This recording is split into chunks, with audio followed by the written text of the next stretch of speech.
विनयावली, हे रघुवीर, ऐसा कौन है जिसे आपने अपने नाम की लाज से अपनी शरण में नहीं रखा। हे हरि, आप तो बिना ही कारण करुणा करने वाले और जन्म मरण रूपी संसार के भय को दूर करने वाले ही वेद में प्रकट है और संसार में भी प्रसिद्ध है कि अजामिल जाति का ब्राह्मण महान पापों का स्थान था। यमलोक जाते समय जब उसने पुत्र के बहाने आपका नारायण नाम लिया, तब आपने उसे यमलोक जाने से रोक दिया।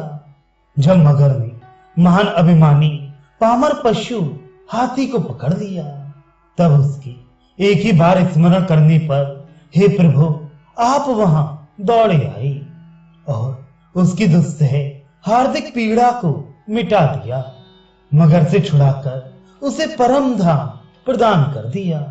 व्याध वाल्मीकि, निषाद गुह, गीध जटायु, गणिका पिंगला इत्यादि अगणित जीव जो पापों की जड़ थे, परंतु हे राम जी, आपने अपने नाम की ओट से इन सबकी सारी पीड़ाओं का नाश कर दिया।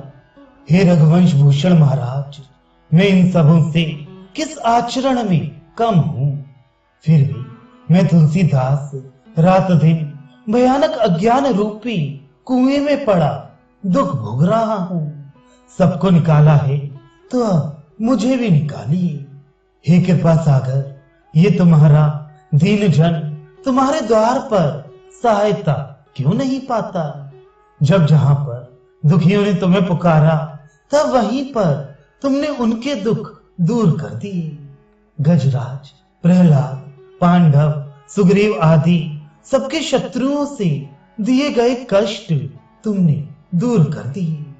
भाई रावण के डर से व्याकुल शरणागत विभीषण को उठाकर तुमने भरत की तरह हृदय से लगा लिया।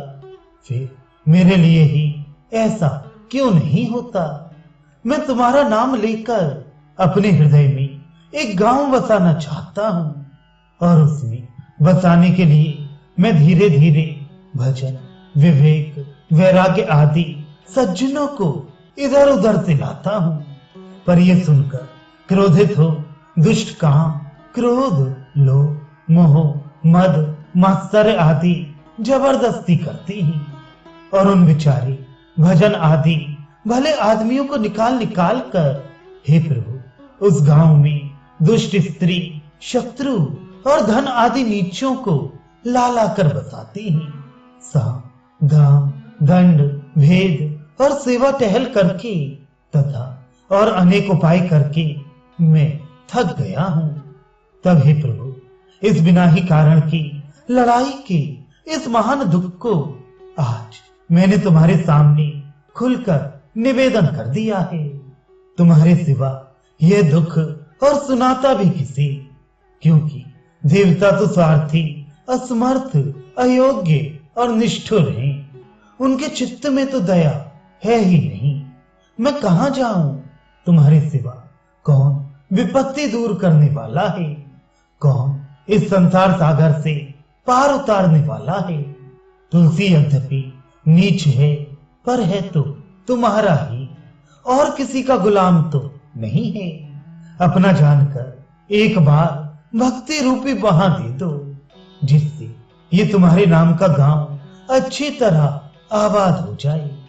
अर्थात हृदय में तुम्हारी भक्ति के प्रताप से भजन, ज्ञान, वैराग्य का विकास होकर काम, क्रोध आदि का नाश हो जाए।